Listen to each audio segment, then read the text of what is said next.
Right. I am the soul pool. You are the soul pool. Together we are the soul pool. As a collective, it only works with you. It doesn't work without you. Because they all seem to be so much the same because they're waiting for something to happen with the astrology, I think. I'm just going to do a 3-carder with the new cards because you seem to like them. One for just life in general, and then I'm going to do one after with the love. So, the life in general. Spirit. What do we need to know? Anything besides love if you can.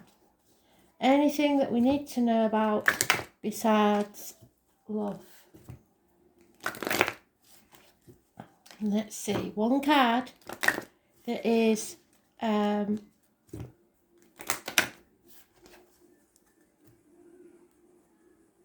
not love, hopefully. But who knows?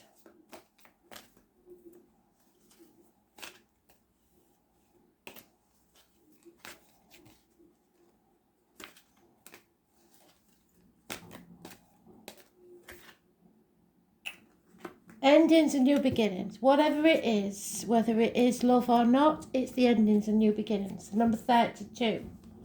It's the 8th house. 8th house is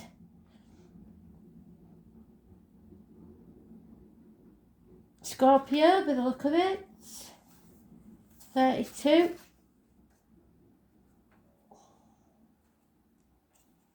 And it's the 9 of Swords. It's a nightmare situation. Oh my God. Well, they don't do anything by half, do they?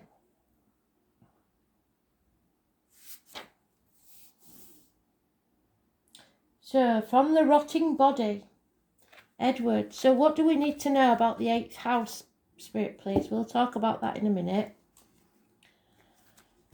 What's this 8th house issue? So, you need to look at your 8th house. We've been through this before.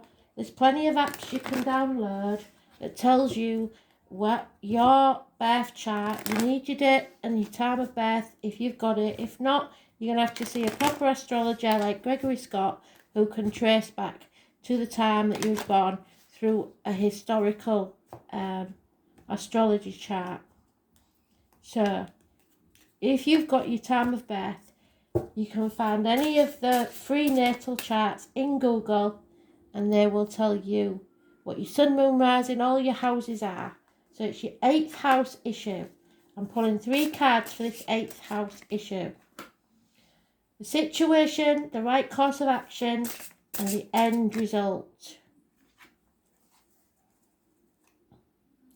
And the overall energy. So, we're looking at the hearth and home again, I'm afraid. And it's Vidar.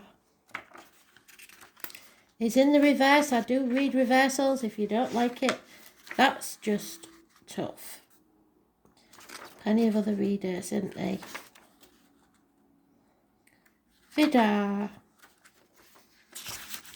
Where is he? There he is.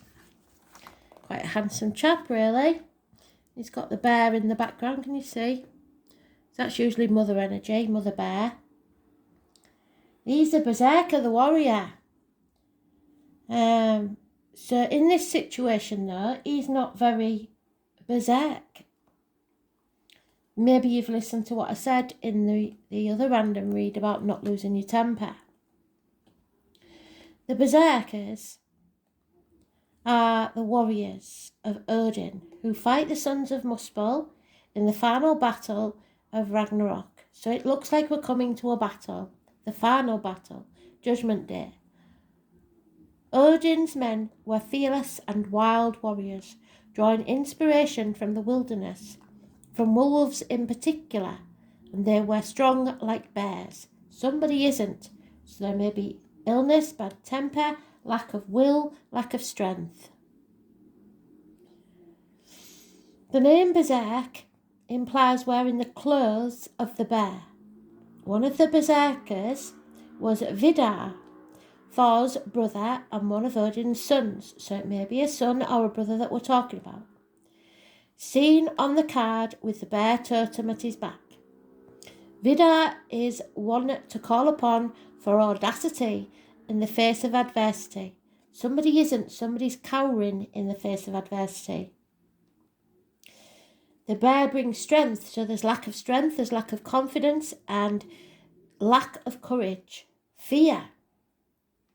The presence of a berserker in Muspel's world indicates the need for plunging on with fearsome energy. Well, this is saying somebody isn't doing that. So that's where we're at the minute. Refusing to plunge in head on because of fear. They see obstacles in their path and then don't feel able or cunning enough to face these obstacles. It may be that they don't want to go into a frenzied battle. So maybe you've listened to what Spirit said and you're not doing that. So then we have the right course of action. The doorkeeper, navigate this Durin. And again, it's the anvil. So this is a lesson we need to learn, a trial that we're going through. The blacksmith's forge. What does Durin tell us?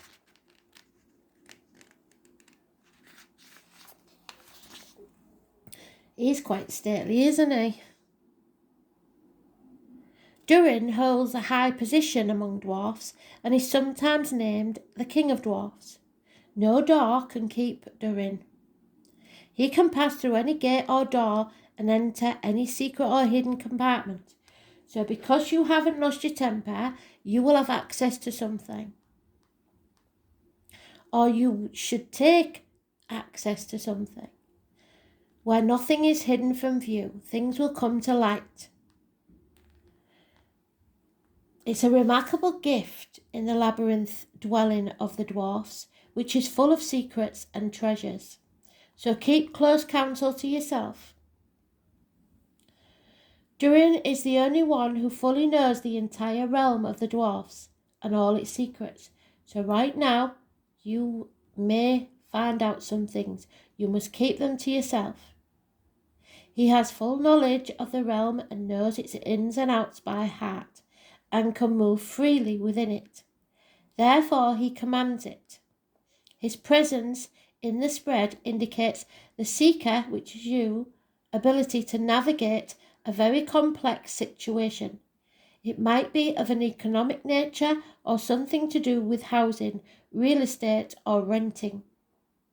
Durin's presence brings insight in economic matters and budgeting. So don't lose your temper and budget carefully. That's the right course of action. It may be something to do with property or finances. But remember that there is an ending and a beginning here. So the situation is don't lose your temper. Figure it out in some way. If you do that, the outcome will be patience. Again, for God's sake. Fear not. Again, the imps, what we had in the other random. So they're reiterating this.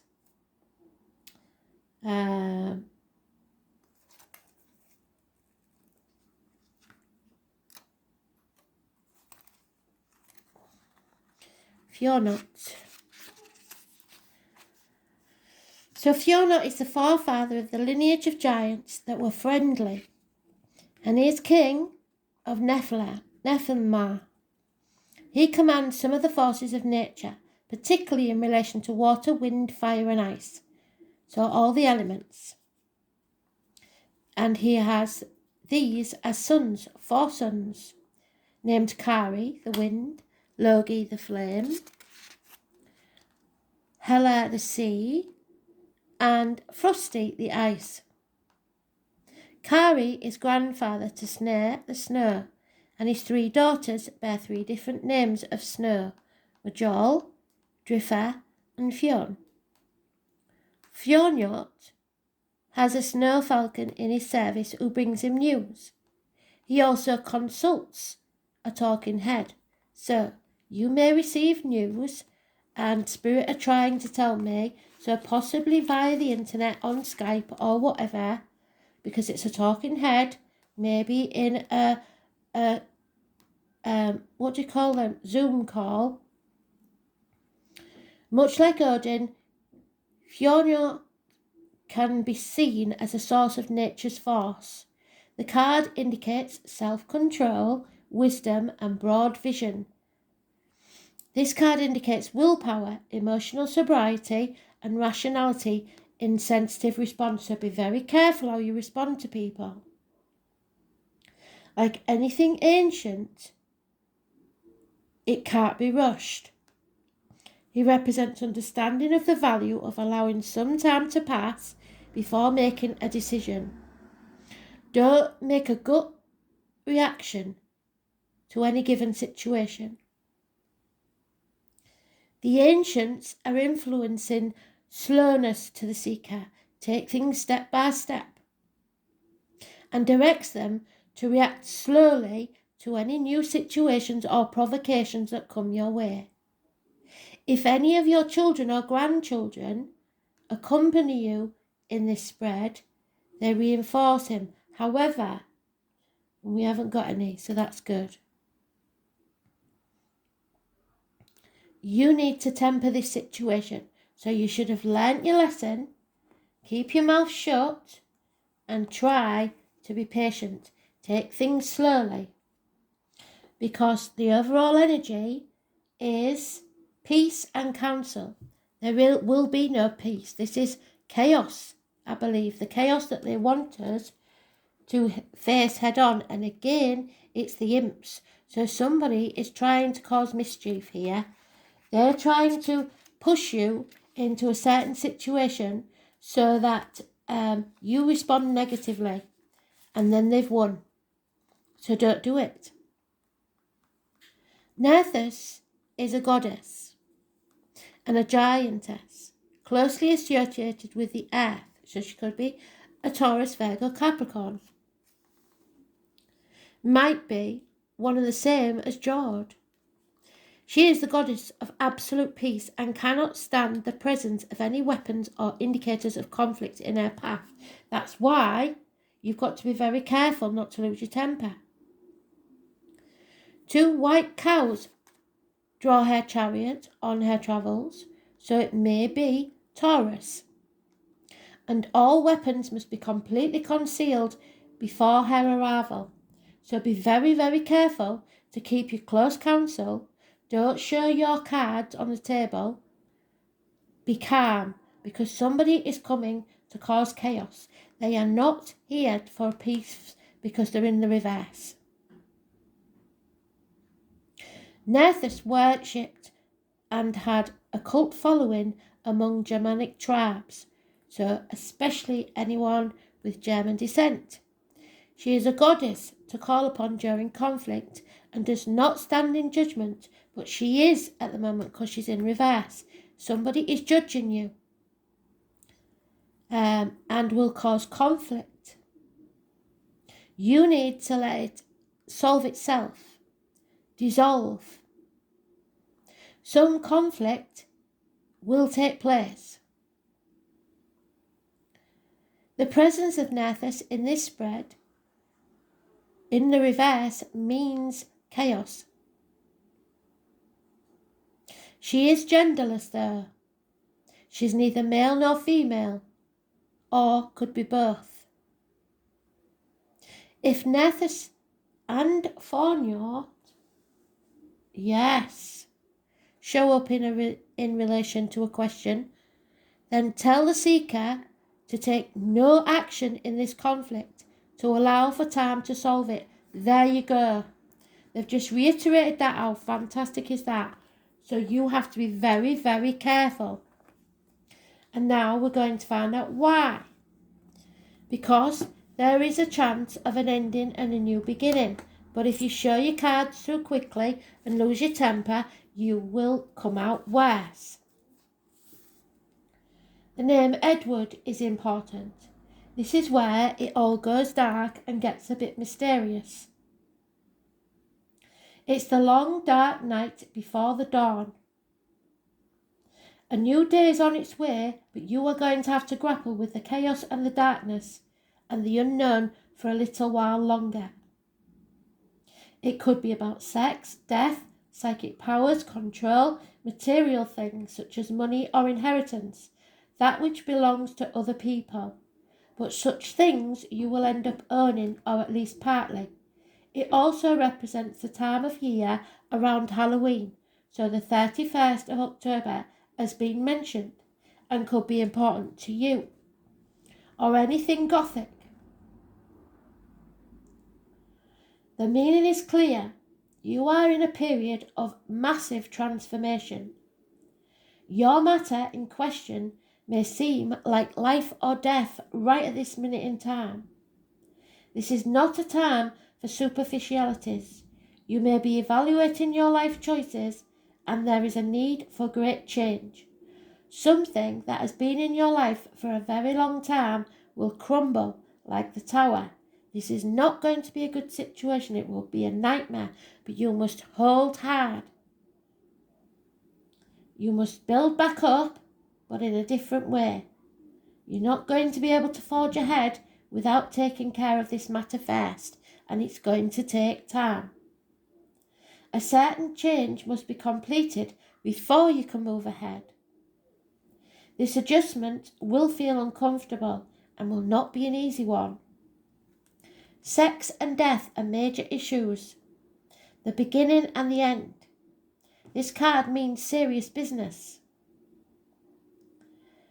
It shows what relationships will bring after a commitment is made to a partnership, be it business or otherwise. If love is your question, which it's not, but it is a deep and transforming love wrought with passion and sexual jealousy, you may find yourself sexually irresistible or reborn through sex into a greater level of intimacy and passion. The alternate meaning could be there is a doorway you should not pass through, and he is the doorkeeper. Something you have to navigate.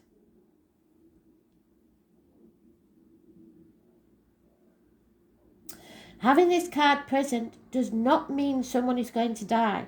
This is unlikely, but it does mean you may end up dealing with things being passed on to you.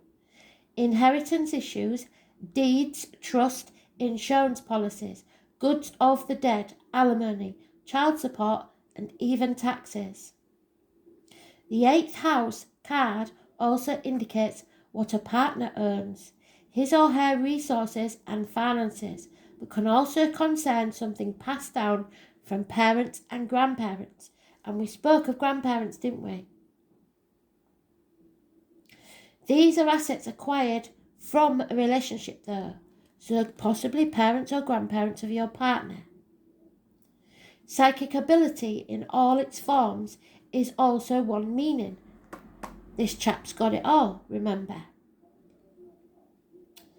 It suggests premonitions are coming, visions in your dreams, and seeing into the past, present, and future.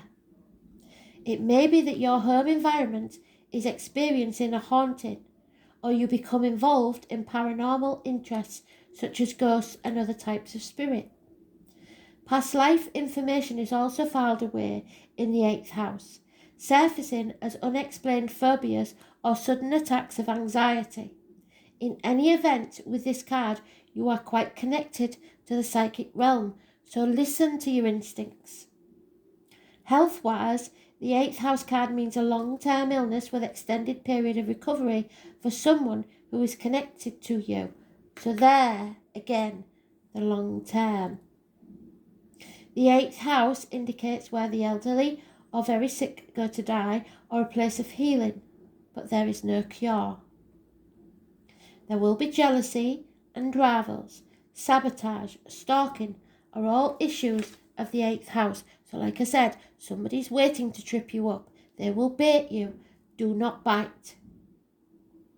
There is a more positive meaning of the house of sex and death.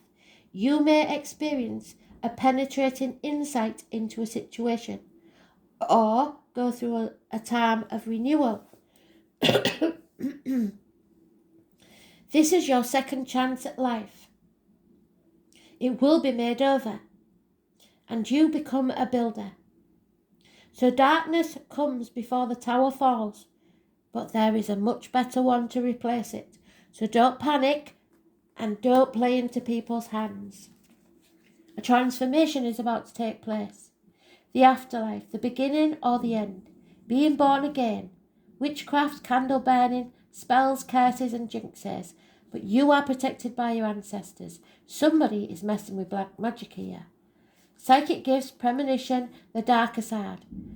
It will come back on you, I promise you that, tenfold. Power and control. So control issues. People driven by power, sabotage, issues of trust. Who to trust and what to trust. Keeping secrets, graves and cemeteries. Sewers, nighttime, ancient Egypt and the Celts. Seeing rivals and competition when there may be none. Guarding your little acre. Greed. What a partner owns. Be investigated. Being either clever or sneaky. Sharper focus. Spying, oil or gas wells. Pollution, blight.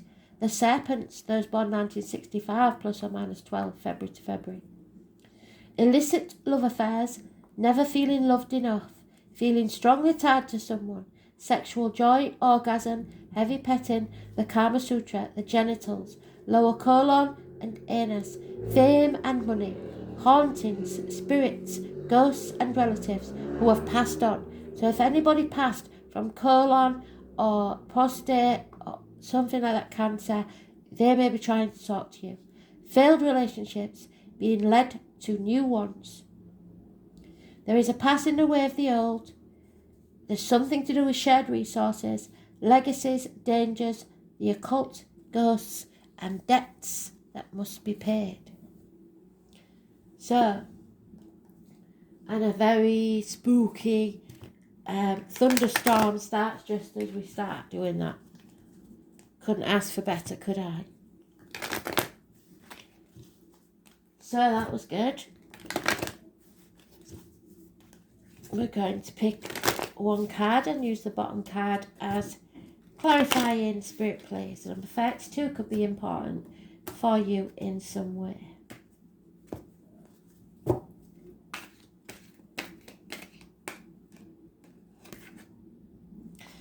And there we are. Shine your light as bright as you can. Don't let anybody dim it, and do not react. Don't let them in your head. Your true radiance, new growth will flourish. You are now healed. Miracles are free. All you have to do is go forwards, slowly and without biting. Because somebody wants you to play into their hands, you have to wait for them to play into yours. Hope you enjoyed that. Thanks for listening.